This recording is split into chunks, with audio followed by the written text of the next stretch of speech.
Hola a todos, ¿qué onda? ¿Cómo están? Bienvenidos a un nuevo episodio de Charlando con Amigos. Bienvenido. Amigo, qué gusto poder estar juntos Hoy nuevamente. somos dos nada más. Nuestro querido Esteban no está con nosotros, así que de acá le mandamos muchos saludos y arrancamos con fuerza. Hoy queremos hablar y elegimos un tema que consideramos que prevalece mucho en diferentes áreas de nuestra vida que tiene que ver con la comparación. Así que la pregunta disparadora de este día va a ser, ¿por qué nos comparamos? Hablábamos con Juancho antes de comenzar y hay un abanico enorme de cosas que podemos indagar o profundizar en relación a esto. Y, y justamente el resultado que viene como esta pregunta disparadora que hace Juan de por qué nos comparamos es inevitablemente hacer una especie de autorreflexión sobre nuestra vida y cosas que tenemos que probablemente resolver. Y hay muchos puntos de partida, pero uno de ellos puede ser la baja autoestima, experiencias, historias que a lo largo de nuestra vida vivimos, que traen consecuencias que hoy vamos a tocar un poquito acerca de eso. Yo creo que es muy evidente y nos pegas, creo que es uno de los golpes más duros, que es que estamos inmersos en una cultura selfie, Mm. en una cultura de redes, en una cultura de vistas, en una cultura de seguidores. Y yo creo que ahí la comparación es inevitable. Donde hay números, donde hay Mm. seguidores, donde hay personas, donde hay popularidad, donde uno va tomando influencia, yo creo que a veces es inevitable tender a compararnos.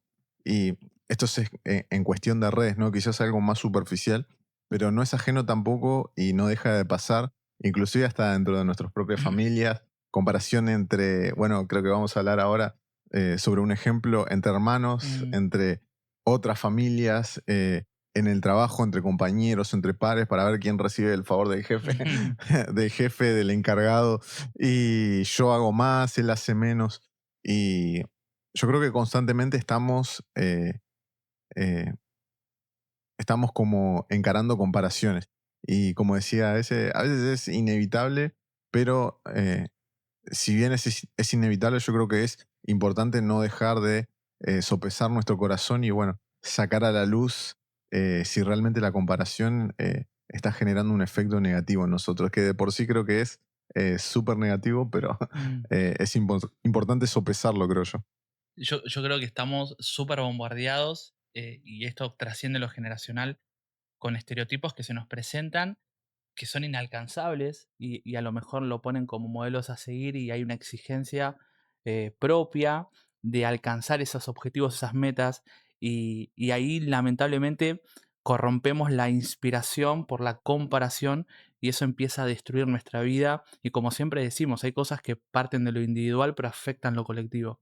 Entonces, creo que está bueno indagar qué consecuencias va a tener la comparación a nuestra vida y cómo impacta de manera integral, como siempre decimos, en lo relacional, en nuestra vida cotidiana, en lo rutinario.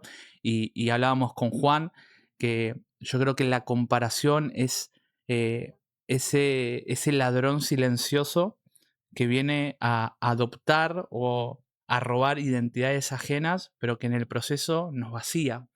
eh, Empezamos a convertirnos en personas que no nos identificamos, que no nos representa, que no nos interpela y empezamos a vivir una vida incompatible con lo que realmente somos. El problema con eso que es insostenible en el tiempo. Sí, inclusive le damos demasiado poder a veces a esos estereotipos. Es como que al fin y al cabo ellos terminan decidiendo por nosotros, por nuestros gustos. Un famoso ejemplo eh, es no sé, hoy en día está muy de moda el iPhone. Mm. Entonces como que alguien tiene un iPhone, no sé cuál es Ale, ¿cuál es el 17? El 16 Pro Max es el iPhone de moda y es como yo tengo el 14, pero Yo tengo Nokia 1100 todavía, yo tengo, con el gusanito. si le digo el que tengo yo, bueno, ahora no, ahora te he ganado. Claro. Ah. Pero es como que constantemente y genera esto de insatisfacción. Eh, Todo se hace inalcanzable, no puedo lograr, no puedo cumplir con objetivos justamente porque, nada, esos estereotipos justamente, como decía ese, se presentan como algo superlativo, como, no sé, a nivel universo. Y capaz que esa persona, inclusive que se muestra con ese estereotipo, nada, vive una vida como re depre. Claro. Y hay un momento donde Jesús mantiene una conversación con Pedro después de haber ya de alguna manera afirmado su corazón después de que Pedro lo negara. Y en esa conversación que Jesús mantiene con Pedro, había uno que estaba ahí medio en modo tóxico atrás, que era Juan, el famoso discípulo amado, y estaba como ahí tratando de husmear a ver qué estaban hablando entre Pedro y Jesús, y Jesús le había hablado un poco a Pedro acerca de cómo iba a ser su final, su rol dentro de la iglesia que se venía, de la iglesia primera, y Pedro lo mira a Jesús y le dice, che, ¿y qué onda este que está acá atrás? O sea, ¿qué va a ser de él? Y Jesús, o sea, como muy directo y nada, y no guardándose nada, le dice, y onda, ¿a vos qué te importa? O sea, no te compares, no te preocupes. Y a veces nosotros tenemos esta tendencia a compararnos con otros eh, porque necesitamos recuperar el control de quiénes somos nosotros. A veces lo hacemos para marcar debilidades de otros y nosotros vernos como superiores. A veces lo hacemos desde el hecho de, bueno, me comparo con este y al final yo soy el que tiene mayor devoción, yo tengo mayor entrega. Y a veces en cuestiones tristes también nos comparamos con otros porque nos toca vivir, es inevitable, los momentos dolorosos son inevitables y entra el famoso ¿por qué a mí sí, al otro no, no? Entonces, yo creo que Jesús, en una de estas cosas o en esta conversación que él tiene con Pedro, lo que le recuerda es, Pedro, no mires para los costados, o sea, no te compares con otros, o sea, fíjate vos y lo que yo te mandé a hacer. Y creo que, bueno, es como un momento de empezar a recuperar o a tener foco respecto de lo que debemos hacer en este tiempo. Me gusta una frase que escuché una vez que dice, no es un día más, sino un día menos para hacer lo que Dios nos mandó a hacer. Esto que hablabas de la comparación de alguna manera empieza a exponer debilidades internas, reflejan nuestra autoestima, nuestra estabilidad o inestabilidad emocional. Y hablábamos, creo que en los primeros podcasts, esto de no tengo que ser mejor que el otro, sino mejor que ayer, que siempre el desafío personal tiene que ver con un crecimiento exponencial, individual, propio, personal. Y algo que veo muchas veces, que es un desafío para todos nosotros, es que la comparación, y volviendo un poco a lo que hablábamos recién, hace que empecemos a negociar nuestra identidad, nuestra esencia. Al principio puede ser que funcione. Puede ser que te conviertas en alguien que no sos y conectes con cierto grupo social al cual admirás, te gusta, te empezás a relacionar, a gestionar relaciones que empiezan a crecer, pero es insostenible que puedas ser alguien que no sos, que puedas adoptar una personalidad y que esto perdure en los años o en el tiempo y vas a terminar siendo aceptado por lo que no sos cuando es mejor que te rechacen por lo que realmente uno es. Entonces creo que es un buen tiempo para aceptar nuestras debilidades, pero sobre todo abrazar lo que somos y desde esa aceptación poder crecer y sacar una mejor versión. Yo creo que de ahí nace la verdadera satisfacción, porque uno hace una entrega loable, significativa, uno da su mejor esfuerzo, entonces después ya no tiene necesidad de reprocharse nada. Y bueno, si hay algo que no funciona, que como todo en la vida es cuestión de intentar, de persistir, pero si uno da lo mejor y evita esa comparación, vendrá el consuelo de Dios Mm, automáticamente. Y yo creo que es un mm, enemigo la comparación que a veces es imperceptible y en ejemplos, creo yo, del día a día, recién hablaba como esto del iPhone, pero inclusive hasta en climas de fe, en lugares de fe, está esta cuestión de la comparación que a veces emerge inclusive como competencia. mm. O sea, como yo de querer ser posiblemente el más, la mejor arma que Dios tenga para, El ungido. para, mal, el ungido, para alcanzar a otros, ¿no? Y lamentablemente eso nos hace perder un poco el foco de lo que, como decía recién, de lo que realmente nosotros tenemos y debemos hacer, y yo creo que estaría bueno, más allá de ver el tema de, bueno, esto me estoy comparando, me pasa esto, bueno, ahora cómo lo desarmo, ahora cómo lo empiezo a dirimir, a sacar de mi vida. Y yo creo que, como hablábamos en el capítulo acerca de la humildad, uno de los factores más importantes es empezar quizás ver los puntos buenos de la comparación, porque en algún momento va a llegar y es necesario saber bien administrarlo. Entonces, en vez de compararte y anhelar lo que otro tiene o menoscabarte vos porque no llegás, porque no alcanzás o porque no puedes dar, según tu mirada, lo que el otro sí da, estaría bueno empezar a valorar lo que el otro aporta. Entonces ya creo que no es una comparación, sino empieza a nacer una cuestión, como hablábamos, de honra y de una admiración sana. Nosotros, por ejemplo, estamos acá y hacemos como la parte fácil de sentarnos y hablar, pero el que agarra los cables, los micrófonos, el que conecta la consola, el que se fija la cámara, sale. Entonces yo digo, o sea, yo quiero eso, lo que él tiene. Y como no lo sé hacer, no me comparo y digo, o sea, admiro lo que realmente él hace y nada, se genera como esa comunión única y uno siente como ese equilibrio emocional de decir, bueno, yo no lo sé hacer, pero bueno, lo hace él y lo hace súper bien y más que bien y nos da esta línea para poder tener este tiempo. Y es cuestión de valorar y poco a poco creo que la comparación se va deshaciendo de nuestra vida. Y nosotros obviamente emergemos a vivir quienes realmente hemos llamado a ser, ¿no? Y creo que el desafío, si podríamos hacer como una autorreferencia o una autorreflexión y decir, bueno, ¿qué me interpela, qué me compete de manera individual? Y es un poco lo que recién mencionaba, es transformar la comparación en inspiración o, como decía Juan, admiración. Y entender que el otro tiene cualidades que van a aportar al crecimiento de ambos. No mirarlo solamente desde una mirada individualista, sino de algo colectivo.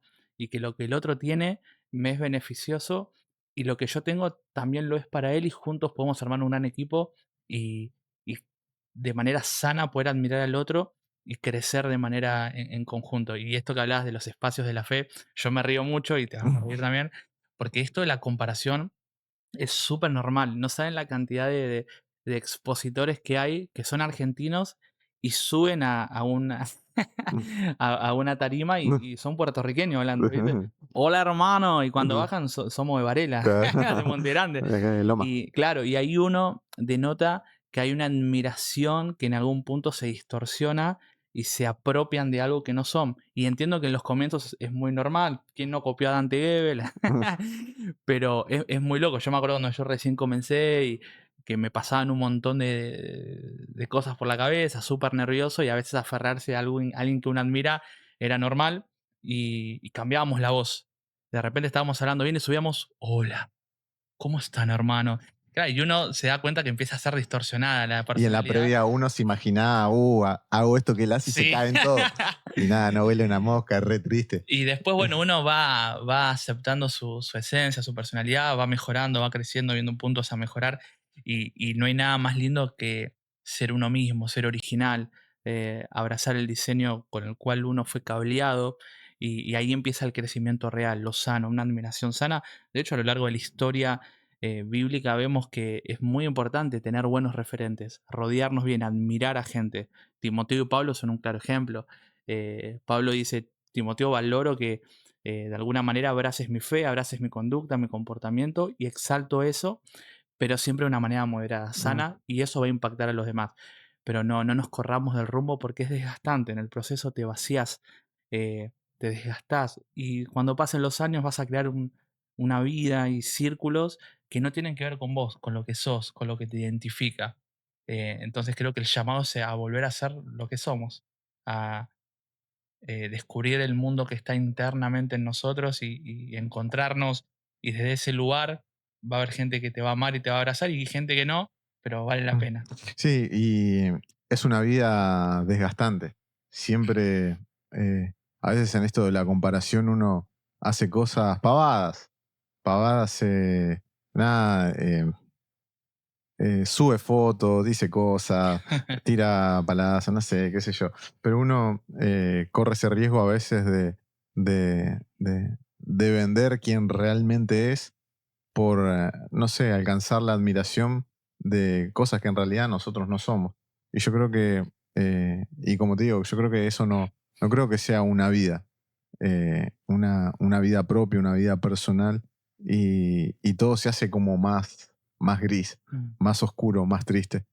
Entonces, pasar de la comparación a una admiración sana, yo creo que en primera instancia nos permite vivir una vida de tranquilidad con nosotros, vivir una vida de tranquilidad con otros y sobre todas las cosas una vida de armonía con Dios, porque uno se siente pleno y esto que decías vos, se siente valorado por las personas que realmente eh, eh, merecemos ser valorados y no estamos buscando, tratando de vender un programa, vender un personaje en pos de esa admiración. Y a lo mejor si estás viviendo esto, yo creo, pienso y analizo que es un viaje directo al corazón para ver que hay una autoestima que sanar, un corazón que merece ser escuchado, emociones que merecen ser validadas.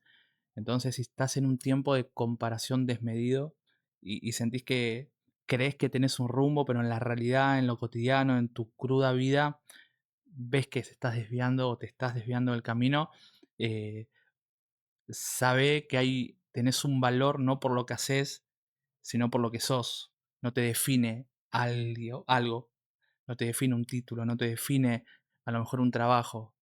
Y quiero resaltar esta frase, no te define algo, te define alguien, quién sos y quién te creó. Entonces ese diseño divino te da una identidad de ser amado, de ser hijo, de ser valioso, y parado en esta verdad puedes crecer. Y en el camino hay muchas cosas que vamos a trabajar seguramente y mejorar, pero todo esto nos va a conducir a una vida en todo aspecto sano. Hablamos mucho nosotros sobre lo relacional, sobre la amistad, los vínculos, y digo, qué sano es poder estar con gente que te conoce en plenitud, con tu buen humor y con tu mal humor, en todas tus estaciones, en todas tus versiones, y aún así te ama, aún así te elige, aún así decide ser parte de tu historia. Por eso ser real, aceptar lo que somos, tiene un precio de cambio, pero vale la pena. Y tenemos que ser intencionales. Y cierro con esto. Me acuerdo en una charla con un adolescente hace muchos años, me planteaba esto de verse mal consigo mismo, de sentir que nada le salía bien, estaba triste por cuestiones que pasaban en su hogar, no le iba bien en el colegio. Bueno, estaba mal de amores, como suele pasar en esa etapa de la vida. Y en ese momento no se me ocurrió mejor idea que decirle, no sos tu mejor acierto, no sos tu peor momento, no sos tu mayor logro, no sos tu peor caída. eh, o sea, sos lo que Dios dijo que vos sos. Y si sos tan especial, ¿por qué deberías vivir para algo menos que eso?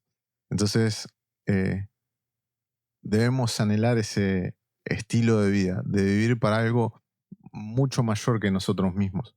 Y yo creo que eso viene a nuestra vida cuando comenzamos a eliminar esa comparación innecesaria de nuestra vida. Bueno, amigos, gracias por acompañarnos en un nuevo episodio. Gracias por estar del otro lado.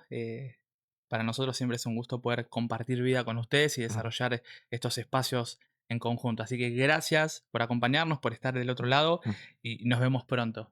Chao, nos vemos.